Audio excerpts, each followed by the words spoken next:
కాంగ్రెస్ జై కాంగ్రెస్ రేవంత్ రెడ్డి గారి నాయకత్వం ఉన్న ప్రభాకర్ నాయకత్వం వర్ధిల్లాలి ప్రజాపాలన వర్ధిల్లాలి రైతు సంక్షేమ ప్రభుత్వం జై కాంగ్రెస్ మన నాయకులు పొన్నం ప్రభాకర్ గారు ఆర్నిషన్ కృషి చేస్తున్నారు.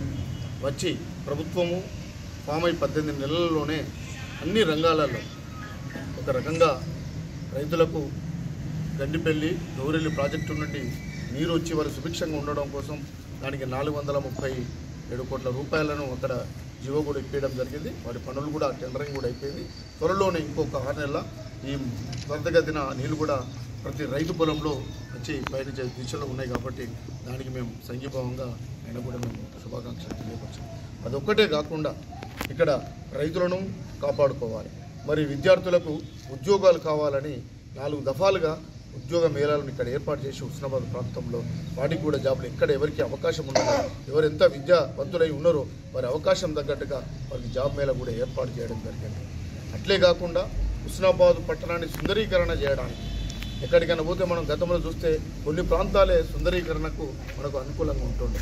హుస్నాబాద్ నలుమూలల గాంధీ చౌరస్తా అయితేనేమి, పాత హనుమాన్లు అయితేనేమి, మన అక్కడ మన చింతలపల్లి అంటే మన హుస్నాబాద్ అంటే పుట్లపల్లి పోయే దారిలో ఇక్కడ చింతలపల్లి కాడ అయితేనేమి, చింతలపల్లి కదా ఆరపల్లి చౌరస్తా అయితేనేమి, మరియు అన్ని కూడలను డెవలప్మెంట్ చేయడం కూడా జరుగుతున్నది. దానిలో భాగంగానే రేపటి కార్యక్రమంలో 50 పడకల ఆసుపత్రి హుస్నాబాద్లో ప్రారంభం చేస్తూ 150 పడకల ఆసుపత్రికి శంకుస్థాపన చేస్తూ, అలాగే ఈ సుందరగిరి నుండి కొత్తపల్లికి 4 లైన్ల రోడ్డు కోసం కూడా అక్కడ శంకుస్థాపన కార్యక్రమాన్ని చేస్తూ, అదేవిధంగా ఇక్కడ మనకు మన యూనివర్సిటీ వచ్చింది. యూనివర్సిటీలో శాతవాహన యూనివర్సిటీ ఆ కార్యక్రమాన్ని కూడా రేపటి నుండి వాళ్లకు ఈ ఎకనామికల్ ఇయర్ నుండి ఇప్పటి నుండి స్టడీ ఏదైతే ఉన్నదో వారికి అడ్మిషన్ల కోసం 4 బ్రాంచీలు ప్రారంభిస్తూ లా కాలేజీ, ఇంజనీరింగ్ కాలేజ్ వాటి అడ్మిషన్లు కూడా ఈ సంవత్సరంలో మొదలవుతున్నాయి. కాబట్టి దీన్ని పురస్కరించుకొని మంత్రివర్యులు ఇంకా అన్ని రంగాలలో ఇక్కడ ఏమేమి వనరులు కావాలో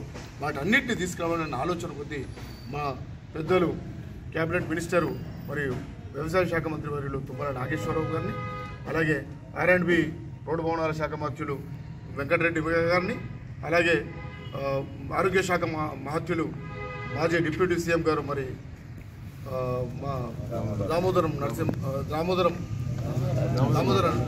రాజనరసింహ గారు, మరి అలాగే ఇక్కడ శాసనసభ్యులు స్థానికంగా రోడ్డు రవాణా శాఖ మంత్రులు పొన్నం ప్రభాకర్ గారు ఈ నలుగురు వచ్చి రేపు ఈ హుస్నాబాద్ ప్రాంత నియోజకవర్గ అభివృద్ధి పనులలో వాళ్ళు పాల్పంచుకుంటున్నారు, మరి కార్యక్రమంలో పాల్గొంటున్నారు. కాబట్టి మనం చిగురుమూడి మండలంలో మనకెంతో మనమంతా అన్నట్టు ఈ ప్రాంతం కోసం హర్నిషర్ కృషి చేస్తున్న మన పార్టీ నాయకులు పొన్నం ప్రభాకర్ వస్తున్నారు. కాబట్టి మనకు వారికి స్వాగతం పలకాల్సిన బాధ్యత మనకున్నది.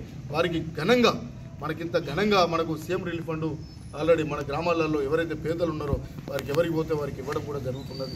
అలాగే ఇందిరమ్మ ఇళ్ళ విషయానికి వస్తే గ్రామ కార్యకర్తలు ముఖ్య నాయకులు కూర్చొని పేదలను గుర్తించి పేదలను కూడా పంపిణీ చేయడం కూడా జరుగుతున్నది. ఒక్కొక్క గ్రామంలో ఇప్పటికీ 25, 30, 40 ఎక్కడ జనాభాకు అనుగుణంగా వారు కూడా ఇవ్వడం కూడా అది కూడా జరిగిపోయింది. రేపు అంటే మనకు ఈ ఏదైతే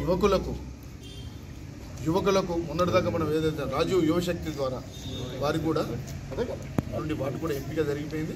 ఇప్పుడు ఈ కొద్దిగా నిన్న మనకు రైతులు కూడా రైతు బంధు అంటే ఆ విధంగానే రైతు భరోసాను కూడా ఇవ్వడం జరిగింది. గతంలో అన్నీ ఒకటేసారి ఎప్పుడు కానీ గతంలో ఏదైనా పని చేస్తే రైతులు అమ్ముకునే దశలో పైసలు పడుతుండే, కానీ అవి దేనికి ఎక్క రాకపోతుంటే అది ఇండైరెక్ట్గా బ్రాండ్ షాప్ల పంటూ లేకపోతే వేరే కారణాలతో వృధా ఖర్చులకు అవుతుండే. కానీ ఈసారి రైతుకు మాత్రం సకాలములో ఎప్పుడైతే వారు నాట్లు పడకముందే ఇంతవరకు దుక్కులు కూడా ఇంకా సాగు కాలేదు, వారు విత్తనాల కోసం కరెక్ట్ అందినాయని చాలామంది రైతులు ఈ ప్రభుత్వం బాగుండాలని వారు దీవించే విధంగా వారు ఇవ్వడం జరిగింది. ఇక విద్యార్థులకు వస్తే వారికి పుస్తకాలు, వారికి డ్రెస్సులు, వారికి ఏవైతే ఉన్నాయో వారికి వాళ్ళందరికీ కూడా ఇప్పటికే సమకూర్చి స్కూళ్ళకు వాళ్ళు రాగానే వారికి అందివ్వడం జరుగుతుంది. గతంలో వాళ్ళు అసలు స్కూల్ స్టార్ట్ అయినట్టు టెండర్ ప్రాసెస్ కాకపోతుండే, ఎవరో కార్పొరేట్ కంపెనీలకు టెండర్ ఇస్తుండే. ఇప్పుడు అవన్నీ ఏమీ లేవు. పేదలు, మహిళా సంఘాలు ఎవరైతే ఉన్నారో వాటికే ఆ బట్టలు అంటే వారికి డ్రెస్సులు కుట్టడం కోసం వారికి ఇవ్వడం జరిగింది. వాళ్ళు సకాలంలో అందించారు.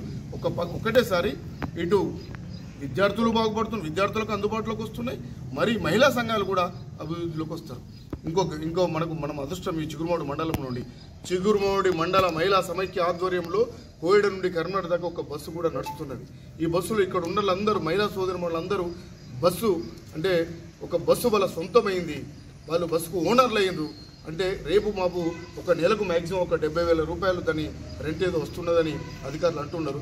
ఆ విధంగా వీళ్ళకు ఈ మహిళా సమైక్యలో జమైతున్నాయి కాబట్టి వీళ్ళు కూడా ఈ మహిళా సోదరులు అంటే మన అక్క చెల్లెళ్ళు మన తల్లులు అందరూ ఆ గ్రూపులలో ఉన్నారు కాబట్టి వారందరూ అభివృద్ధి దశలో పయనించే విధంగా ఈ ప్రభుత్వం పనిచేస్తున్నది. కాబట్టి ఈ ప్రభుత్వానికి మనం సంఘీభావంగా రేపు వచ్చిన మంత్రులకు మంత్రివర్యులకు మరి మనమందరం ప్రతి గ్రామం నుండి పెద్ద ఎత్తున తరలి వెళ్ళి వాళ్ళకు సంఘీభావం చెప్పి వారికి కూడా మేము ఈ చిగురుమాడి మండల కాంగ్రెస్ పార్టీ పక్షాన మీరు చేసే మంచి పనులకు అందరికీ మేమంతా సంఘీభావంగా ప్రజలలోకి తీసుకెళ్తున్నాం. ప్రజలకి మంచిని తీసుకెళ్ళి ప్రజలందరినీ సన్నద్ధం చేస్తున్నామని మనం అందరం కలిసి అక్కడికి వెళ్ళి బైకుల రూపాయన కార్లు ఉన్న వాళ్ళు కార్లు, బైకులు ఉన్న వాళ్ళు బైకులు, ప్రతి గ్రామం నుండి మ్యాక్సిమం ఒక 20 మంది యువకులు బయలుదేరి విద్యార్థులు, ఎందుకంటే యూనివర్సిటీ మనకు వచ్చింది, ఇక్కడ లా కాలేజీ వచ్చింది, అలాగే అన్ని రంగాలలో మనం ముందున్నాం, అన్ని పనులు మనకు అవుతున్నాయి. కాబట్టి దాన్ని ప్రతి గ్రామంలో ప్రతి వ్యక్తికి ఇప్పటి నుండి తెలియపరిచి రేపు అందరినీ మనకు కోయడ మండలంలో స్టార్టింగ్ అవుతున్నది కాబట్టి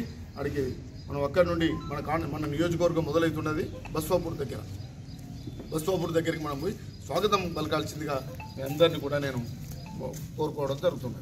మండల కేంద్రంలో మండల కాంగ్రెస్ పార్టీ ఆధ్వర్యంలో ఏర్పాటు చేయబడినటువంటి యొక్క పత్రికా సమావేశానికి విచ్చేసినటువంటి మా కాంగ్రెస్ కుటుంబ సభ్యులతో పాటు ప్రింట్ మరియు ఎలక్ట్రానిక్ మీడియా మిత్రులందరికీ కూడా పేరు నమస్కారాలు. తెలంగాణ రాష్ట్రంలో కాంగ్రెస్ ప్రభుత్వం ఏర్పడినటువంటి అనతి కాలంలో కేవలం 18 నెలల కాలంలోనే రాష్ట్ర వ్యాప్తంగా దాంతోపాటు ప్రత్యేకంగా హుస్నాబాద్ నియోజకవర్గంలో గౌరవ శాసనసభ్యులు మంత్రివర్యులు అన్ని రంగాలలో ఈ యొక్క ప్రాంతాన్ని అభివృద్ధి చేసే దిశగా దాదాపుగా ఇప్పటికే 1200 పైచిలుకు కోట్ల నిధులతోటి ఈ యొక్క కాన్స్టిట్యూన్సీని డెవలప్మెంట్ చేస్తూ ఉన్నాడు. ఈ యొక్క సందర్భంగా రేపు అనగా 27వ తారీఖు నాడు హుస్నాబాద్ నియోజకవర్గ కేంద్రానికి మంత్రివర్యులతో పాటు ఇంకొక 3 మంత్రివర్యులు దామోదర్ నరసింహ గారు, కోమటిరెడ్డి వెంకటరెడ్డి గారు, అదేవిధంగా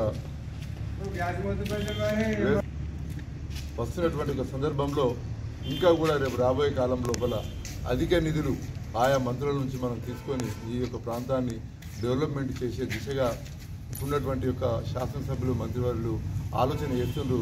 దానికి ఈ హుస్నాబాద్ నియోజకవర్గంలో అందులో ముఖ్యంగా చిగురుమాడి మండలంలో ఉన్నటువంటి యొక్క కాంగ్రెస్ పార్టీ శ్రేణులు అధిక సంఖ్యలో తరలి రావాలి, ఘన స్వాగతాన్ని పలకాలని చెప్పి ఈ యొక్క సందర్భంగా మేము కోరుతా ఉన్నాం.